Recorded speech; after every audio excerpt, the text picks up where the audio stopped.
लगातार मीटिंग कर रहे हैं, हर जिले में जाने के लिए तैयारी है हमारी। और अक्टूबर के अंतिम सप्ताह में एक हम 2-3 हज़ार एक्टिविस्ट जो हैं, जिसके अंदर आग है बीजेपी को हराने का, उनको हम इकट्ठा करने का काम करेंगे। किसान आंदोलन ने विपक्ष को जान दिया है, सांस दिया है, नहीं तो मर गए थे विपक्ष के लोग। पूरी उत्तर प्रदेश में, बनारस, गोरखपुर में सभाएं होने वाली हैं। जिनको प्रबुद्ध कहा जाता है, अपने को प्रबुद्ध मानता है अपर क्लास, उसने बीजेपी के साथ जाकर के अपनी बुद्धिमत्ता पे सवालिया निशान खड़ा कर दिया। बस बहुजन समाज पार्टी जिस तरह से ब्राह्मणों को इकट्ठा करने का जो काम कर रही है, ऐसे ही नहीं कर रही है। ये जो मंडल कमीशन है या दलित है, ये इनर कॉन्फ्लिक्ट जो इतना ज्यादा है इसके ही नाते अपर क्लास अलग थलग हो गया है। ये हमेशा दलितों के समर्थन से, मुस्लिम के समर्थन से ये अपनी सत्ता चलाते रहे हैं। वो तो उसको सत्ता चाहिए, उसको बीजेपी के साथ सत्ता मिल रही थी, वो उनके साथ चला गया। इनसे नाराजगी थी इसलिए वहां चला गया।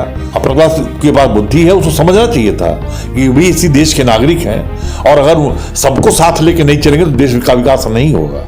अपर क्लास बीजेपी को समर्थन दे रहा था, उसमें एक बहुत बड़ा डेंट आएगा। अगर मायावती खुद कहेगी नहीं हम तो रहेंगे अलग, तो हो जाए अलग। लेकिन जिसको बीजेपी को हराना है वह किसी को भी अलग ना करे। वो कांग्रेस को भी साथ रखे, दलित को भी साथ रखे, और पिछड़ाओं के साथ है ही। देखिए, योगी की वापसी अखिलेश की बेवकूफी से तो हो सकती है, जनता की बेवकूफी से नहीं। आज तक कभी नहीं ठाकुर ब्राह्मण एक साथ रहे हैं। इधर दोनों को सत्ता चाहिए, और दोनों दो तरफ से लड़ते थे। हाँ, ब्राह्मणों की संख्या ज्यादा है और अकल थोड़ी ज्यादा है उनके पास, तो ज्यादा हथियार है। ठाकुरों के पास थोड़ी अकल कम है। मुझे कहने में कोई गुरेज नहीं है।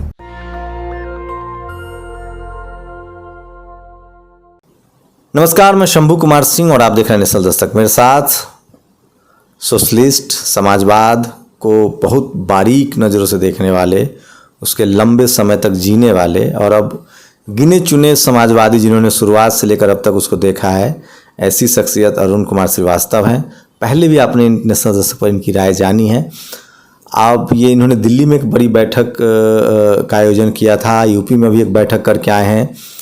ग्रास रूट पर किसान आंदोलन का क्या असर है और यूपी चुनाव में क्या होगा, और यूपी में लगातार ये दौरा भी कर रहे हैं, इसी पर समझेंगे।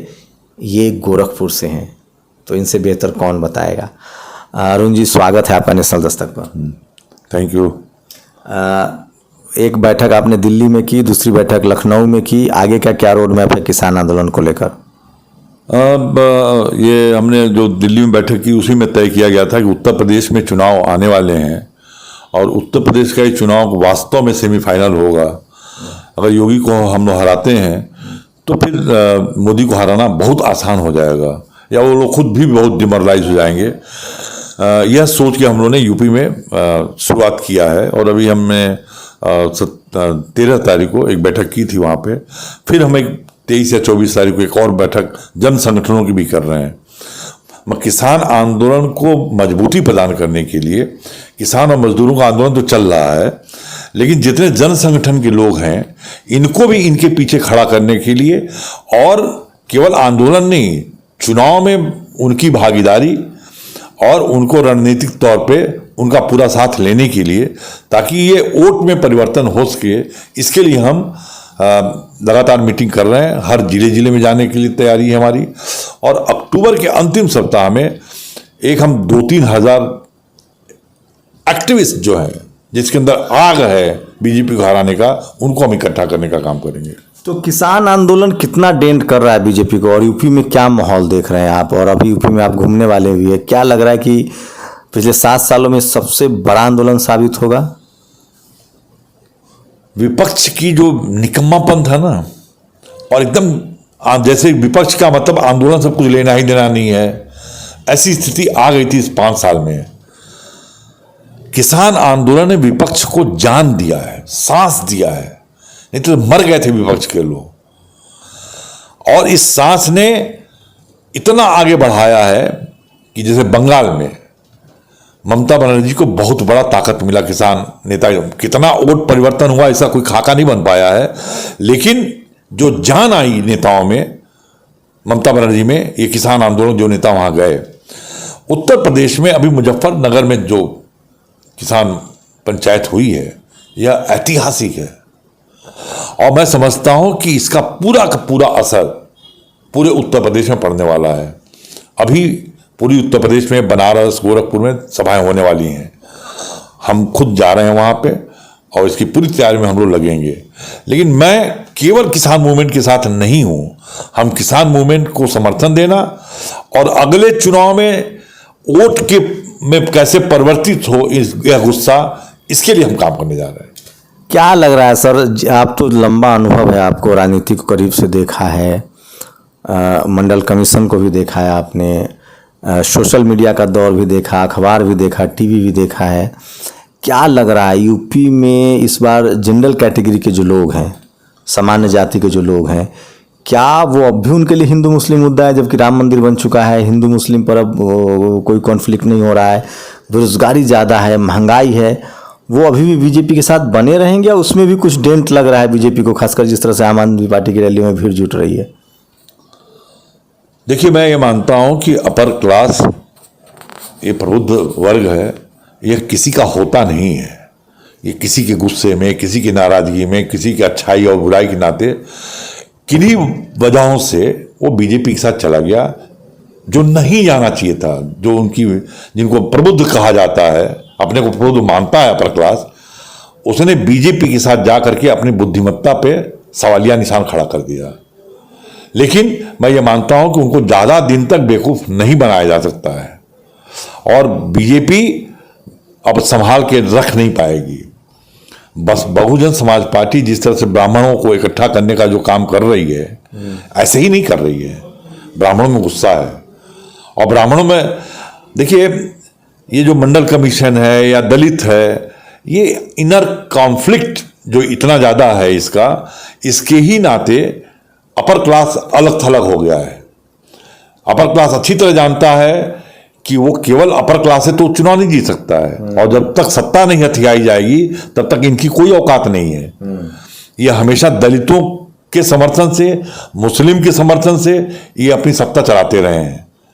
अब ये दलित और मुस्लिम भी समझे कि हमारे वोट से आप बन रहे हैं तो हमारी भी हिस्सेदारी होनी चाहिए। अब वो हिस्सेदारी दलितों को तो मिल गई मायावती के बनने के बाद, लेकिन मायावती जी से भी जो अपेक्षा की जाती थी उन्होंने बिल्कुल ही नहीं किया है। जरूर दलित को एक स्वाभिमान मिला, लेकिन काम नहीं मिला और उसका कोई फायदा नहीं उनको मिला। तो कहीं ना कहीं दलित भी बहुत बुरी तरह से डेंट कर रहा है, ये जान लीजिए आप। एक बहुत बड़ा वर्ग दलितों में, पहले भी समझ लीजिए कि आप पहले दलित में जो उपजातियां थी, पासवान था, मुसहर था, ये सब जातियां इनके साथ थी। एक केवल जाटों को छोड़ करके अब कोई जाति उनके साथ नहीं है। लेकिन उसमें भी जो पढ़े लिखे लड़के आ गए हैं, जो दलितों में एक मिडिल क्लास जो पैदा हुआ है, वह मायावती को, इस चेहरे को नहीं। मेरा सवाल सवर्ण को लेकर था सर, कि सवर्ण क्या बीजेपी से अलग हो रहा है, उसको लेकर क्या एनालिसिस है आपकी? मैं समझता हूं कि सवर्ण, मैं पहले ही कहा हूं कि सवर्ण कोई किसी के साथ जा नहीं सकता ज्यादा दिन तक। वो तो उसको सत्ता चाहिए, उसको बीजेपी के साथ सत्ता मिल रही थी, वो उनके साथ चला गया। इनसे नाराजगी थी इसलिए वहां चला गया। और ब्राह्मणों में बहुत बड़ा गुस्सा पैदा हुआ है, तो ब्राह्मण तो निश्चित ही उनसे, हालांकि वो बहुत सारे गलत कारणों से गुस्सा हो रहा हो, जैसे मंडल कमीशन लागू हुआ और उससे नाराज हुआ जो अपर क्लास, ये ठीक नहीं था। अपर क्लास के पास बुद्धि है, उसको समझना चाहिए था कि भी इसी देश के नागरिक हैं और अगर सबको साथ लेके नहीं चलेंगे तो देश का विकास नहीं होगा। लेकिन मैं समझता हूं कि इस चुनाव में जरूर जिस संख्या में अपर क्लास बीजेपी को समर्थन दे रहा था, उसमें एक बहुत बड़ा डेंट आएगा। वो कहां जाएंगे वो लोग? वो निश्चित जो बीजेपी को हराएगा उसके साथ जाएंगे। अब ये अखिलेश यादव ही हराएंगे उसको, ये भी सुन लीजिए। मैं कोई अखिलेश यादव का व्यक्तिगत रूप से समर्थक नहीं हूं, लेकिन मैं जानता हूं कि आज की तारीख में अखिलेश यादव ही बीजेपी को हरा सकते हैं। तो जिसको बीजेपी को हराना है वो अखिलेश यादव को समर्थन देगा। हाँ, मैं जरूर अपेक्षा करता हूं अखिलेश यादव से कि थोड़ी सी अपनी बुद्धि का इस्तेमाल करके, अपने पिताजी के ही कामों का इस्तेमाल करके वो लोगों से बातचीत करें। तमाम छोटे छोटे दल हैं, उनसे बातचीत करना चाहिए उनको, और किसी के साथ उनको परहेज नहीं करनी चाहिए, इंक्लूडिंग मायावती। अगर मायावती खुद कहेंगे नहीं हम तो रहेंगे अलग, तो हो जाए अलग, लेकिन जिसको बीजेपी को हराना है वह किसी को भी अलग ना करे, वो कांग्रेस को भी साथ रखे, दलित को भी साथ रखे और पिछड़ाओं के साथ है ही। लेकिन ये अखिलेश जी के होशियारी पर निर्भर करता है कि वो बीजेपी को कितना पीछे छोड़ पाएंगे। तो आपको कितना डेंट दिख रहा है किसान आंदोलन से बीजेपी को? क्योंकि सब किसान आंदोलन तो सांस ही, मैं कहता रहा हूं, सांस दे दिया उन्होंने। ऐसा तो नहीं कि उत्तर प्रदेश में विपक्ष की राजनीति नहीं थी, एक बहुत बड़ा वर्ग था।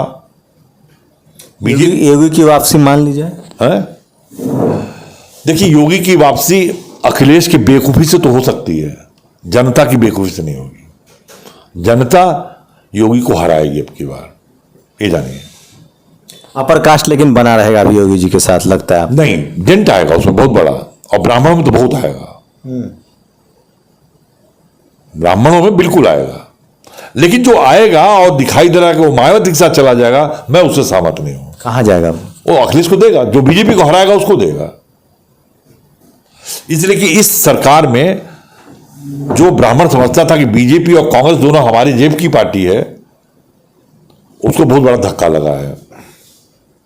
ये उनके स्वार्थ का मामला ये हो सकता है, लेकिन धक्का लगा है उनको, इसलिए वो बीजेपी को हराएंगे, तो योगी को हराएंगे, योगी को हराएंगे, योगी को हराएंगे। मतलब अपर कास्ट में भी अब ब्राह्मण राजपूत का कॉन्फ्लिक्ट है, ठाकुर वर्सेज आज से है, बहुत पहले से है।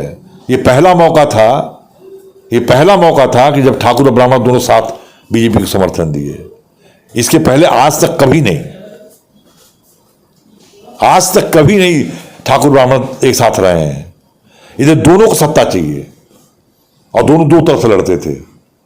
किसी को एक बार मिल जाता था, किसी को एक बार मिल जाता था। हाँ, ब्राह्मणों की संख्या ज्यादा है और अकल थोड़ी ज्यादा है उनके पास, तो ज्यादा हथियार है। ठाकुरों के पास थोड़ी अकल कम है। मुझे कहने में कोई गुरेज नहीं है। नहीं, मैं तो नहीं मानता हूं कि कौन किस जाति के लोग ज़्यादा होशियार हैं। मैं कह रहा हूं जाति के आधार पर गणना ठीक नहीं है, लेकिन मैं फिर कह रहा हूं SC ST OBC माइनॉरिटी की जो संख्या है वो 90% के आसपास है। उसमें से बड़ा चंक कौन ले जाता है? मैं एक बात जरूर कहूँगा कि बीजेपी जिस तरह से OBC पर फोकस कर रही है और मायावती जिस तरह से जनरल कैटेगरी के लोगों पर फोकस कर रहे हैं, ये तो है कि बीजेपी के लिए मुश्किल है। अगर उसके साथ OBC नहीं आता है और अगर OBC का डेंट लगता है बीजेपी के लिए तो वो नुकसान होगा, लेकिन इसकी संभावना बहुत कम है। मेरी निजी राय है कि OBC में मोदी डेंट लगा सकते हैं और अखिलेश मायावती एक साथ नहीं आते हैं तो सवर्ण समाज अभी मुझे लगता है कि बीजेपी के साथ एकजुट है। आप लोगों को क्या लगता है? आपकी क्या प्रतिक्रिया? अपनी प्रतिक्रिया जोड़ दीजिए। शुक्रिया। नेशनल दस्तक की आपसे गुजारिश है कि अगर इसको बचाना चाहते हैं तो नेशनल दस्तक को सब्सक्राइब करने के लिए रेड कलर के सब्सक्राइब बटन को दबाएं, फिर बेल आइकन की घंटी दबाएं। नेशनल दस्तक को बचाने के लिए बहुत ज़रूरी है कि हर खबर को शेयर करें, लाइक करें, कमेंट जरूर करें।